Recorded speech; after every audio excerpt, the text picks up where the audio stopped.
Everyone, आप लोगों का स्वागत है मेरे एक और वीडियो में। आज का जो टॉपिक होने वाला है वो होने वाला है एनसीईआरटी साइंस का सेट नंबर 36। चलिए आज के वीडियो की शुरुआत करते हैं। चैनल पे नए हैं तो चैनल को सब्सक्राइब कर लेंगे आप सब और इस वीडियो को लाइक कर लेंगे। ये सारे प्रश्न क्लास 6 से लेकर के क्लास 10 तक के एनसीईआरटी के बुक से लिया गया है, इसलिए आप सब इस वीडियो को जरूर फॉलो करेंगे क्योंकि एनसीईआरटी बेस्ड बहुत ज़्यादा आपके प्रश्न आते हैं और कुछ प्रश्न इधर उधर के किताब से भी लिया गया है। ऐसा नहीं कि सिर्फ एनसीईआरटी बेस्ड है, हाँ कुछ प्रश्न जो है अच्छा किताब से लिया गया है जो कि आपका टेक्स्ट बुक चलता है, जैसे बिहार में टेक्स्ट बुक चलता है बिहार का, तो उससे भी लिया गया है। ठीक है, तो आपको पढ़ के बहुत मजा आएगा। चलिए वीडियो की शुरुआत करते हैं। इसका पीडीएफ अगर आपको चाहिए तो टेलीग्राम चैनल का लिंक जो है वो डिस्क्रिप्शन में मिल जाएगा, जल्दी से ज्वाइन कर लें और फ्री ऑफ कॉस्ट आप पीडीएफ पा सकते हैं। ठीक है, इसको अंडर एस्टिमेट नहीं करेंगे, ध्यानपूर्वक पढ़ेंगे। मैं डेली 10 क्वेश्चन आप सबको करवाता हूं और 10 वेराइटी का क्वेश्चन रहता है, इसलिए आप अगर पढ़ेंगे अच्छे ढंग से तो फिर आपका साइंस बहुत स्ट्रांग हो जाएगा और प्रश्न नहीं छूटेगा। ठीक है, 351 नंबर क्वेश्चन, उच्च उर्वरक प्रजाति जिसको HYV बोलते हैं, हाई यील्डिंग वैरायटी के बीज जिसे हाइब्रिड बीज बोला जाता है,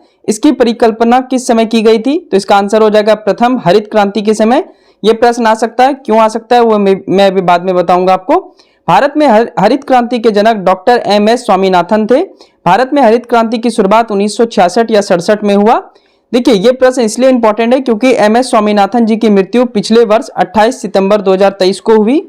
विश्व में हरित क्रांति के जनक नॉर्मन बोरलॉग हैं। नॉर्मन बोरलॉग ने मैक्सिकन गेहूं पर कार्य किया था। अगर भारत के हरित क्रांति के जनक के बारे में पूछेगा तो आप टिक करेंगे डॉक्टर MS स्वामीनाथन। विश्व के हरित क्रांति के जनक के बारे में पूछेगा तो आप टिक करेंगे नॉर्मन बोरलॉग। ठीक है, हरित क्रांति में हाइब्रिड बीज का उपयोग करते हैं। ठीक है, तो 1966 से लेकर के 67 में यह हरित क्रांति का विकास हुआ था। बढ़ते हैं अगले प्रश्न की ओर। ये सारे प्रश्न बहुत ही महत्वपूर्ण है तो आपको याद रखना है।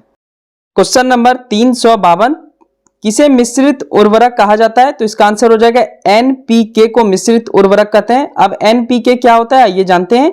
N से हो गया नाइट्रोजन, P से हो गया फास्फोरस और K से हो गया पोटेशियम। ठीक है, इन तीनों को जब मिला दिया जाता है तो मिश्रित उर्वरक बनता है, इसी को बोलते हैं हम सब मिश्रित उर्वरक।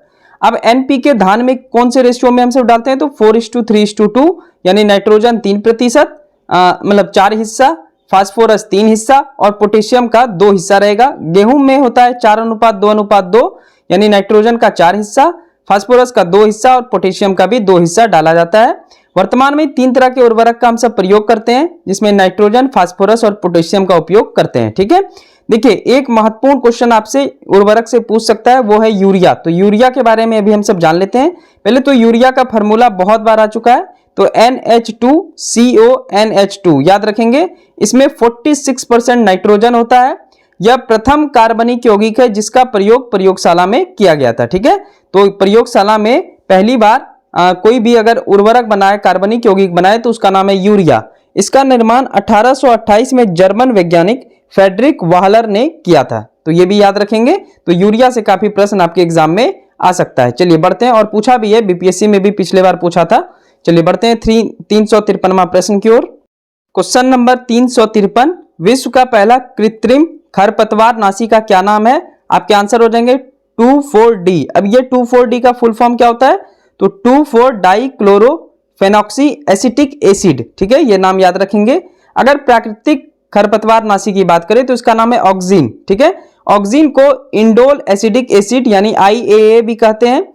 ऑक्सीन को IBA यानी इंडोल ब्यूटेरिक एसिड भी कहते हैं। नोट, नीम लेपित यूरिया क्या करता है काम?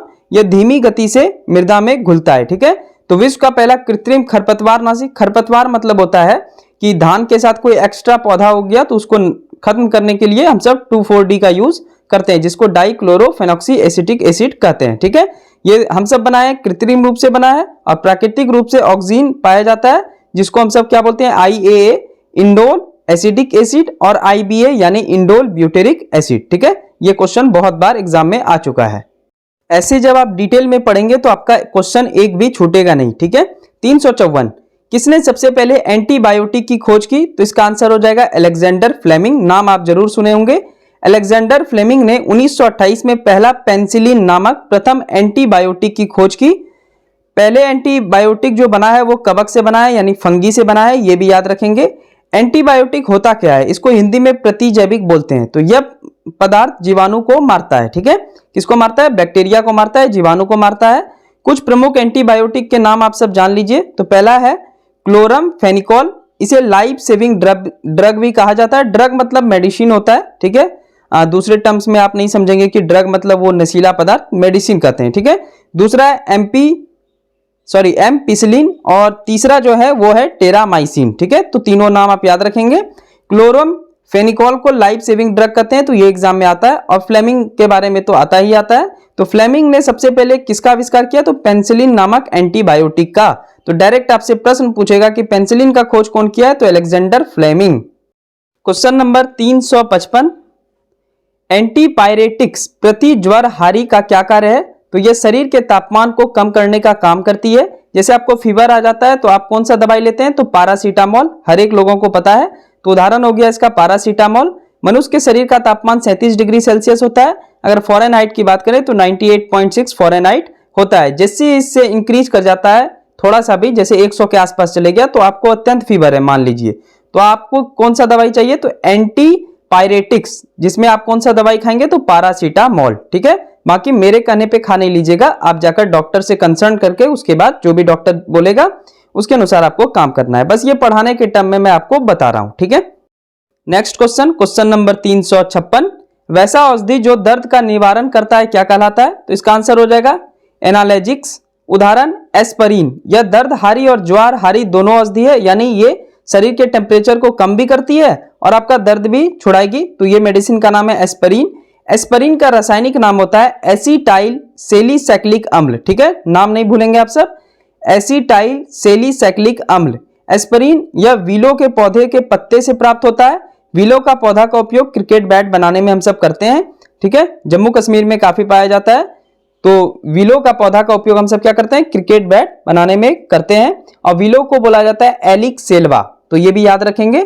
तो एस्पिरिन किससे प्राप्त हुआ? तो विलो के पौधे से प्राप्त हुआ। विलो का पौधा का उपयोग क्या करते हैं? तो क्रिकेट बैट बनाने में करते हैं। और विलो को क्या कहा जाता है?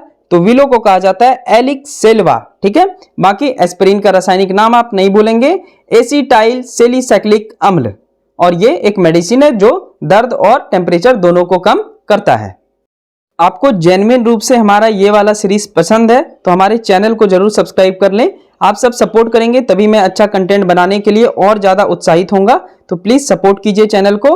आपकी भलाई के लिए कुछ कर पा रहा हूं तो प्लीज आप चैनल को सब्सक्राइब कर सकते हैं। ठीक है, जिसमें आपका 1% भी फायदा हो। चलिए क्वेश्चन नंबर 357, एंटीसेप्टिक का क्या कार्य है?